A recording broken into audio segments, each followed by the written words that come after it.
Aujourd'hui, je ne vais pas vous parler d'un roman, mais d'un récit autobiographique, celui d'Anne Sinclair, qui s'intitule Passé composé et qui paraît aujourd'hui aux éditions Grasset.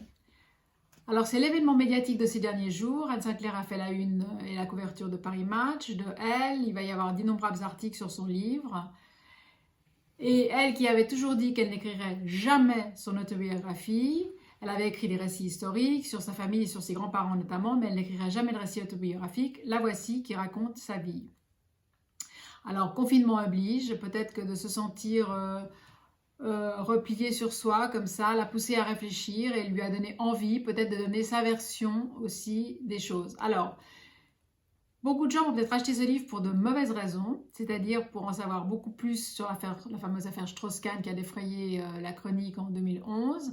Alors, je tiens à vous dire que c'est 40 pages sur à peu près 400 et qu'au fond, on n'apprend pas grand-chose, c'est-à-dire qu'on a tellement vu l'affaire défiler en continu sur les chaînes d'information qu'effectivement, nous n'apprenons pas grand-chose. Ce qu'on découvre plutôt, c'est ce qu'elle, évidemment, elle a ressenti pendant cette période, et elle explique surtout que elle est tombée des nues, c'est-à-dire que tout le monde l'a soupçonnée d'être complice en disant mais comment c'était possible, qu'elle ne pouvait pas savoir, etc. Eh bien, elle explique que oui, elle a été naïve, qu'elle ne s'est pas du tout imaginé quelle personne véritable était son mari, et que le jour où c'est arrivé, c'est un espèce de cataclysme qui a dévasté sa vie. Et voilà, donc elle ne se plaint pas, elle ne geint pas, mais voilà, elle explique simplement et tout en reconnaissant que si on lui racontait cette histoire, elle-même n'y croirait pas, et pourtant c'est bien comme ça que ça s'est passé.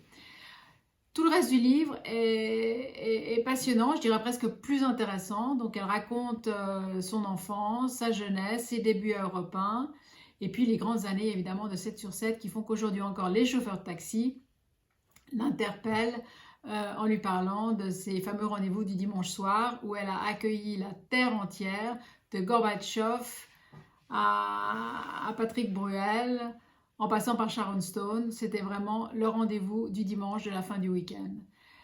Moi, j'ai trouvé personnellement, j'ai toujours beaucoup aimé Anne Sinclair. Je l'ai beaucoup suivie évidemment à la télévision, aussi quand elle était à la radio.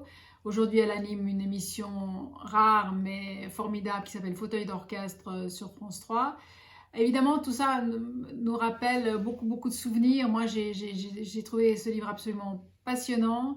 Ça m'a replongé dans toute cette époque où on avait 1 heure entière le dimanche soir pour interviewer quelqu'un, qu'on pouvait aller à fond, que c'était un journalisme assez pointu mais jamais agressif. Voilà. Et puis son histoire, elle raconte ça dans une écriture très fluide. Voilà, moi j'ai été très intéressée par cela. Et puis voilà, et après le fameux chapitre impossible où elle parle de l'affaire Strauss-Kahn, le chapitre suivant s'appelle Renaissance. Donc en plus c'est un livre qui finit bien.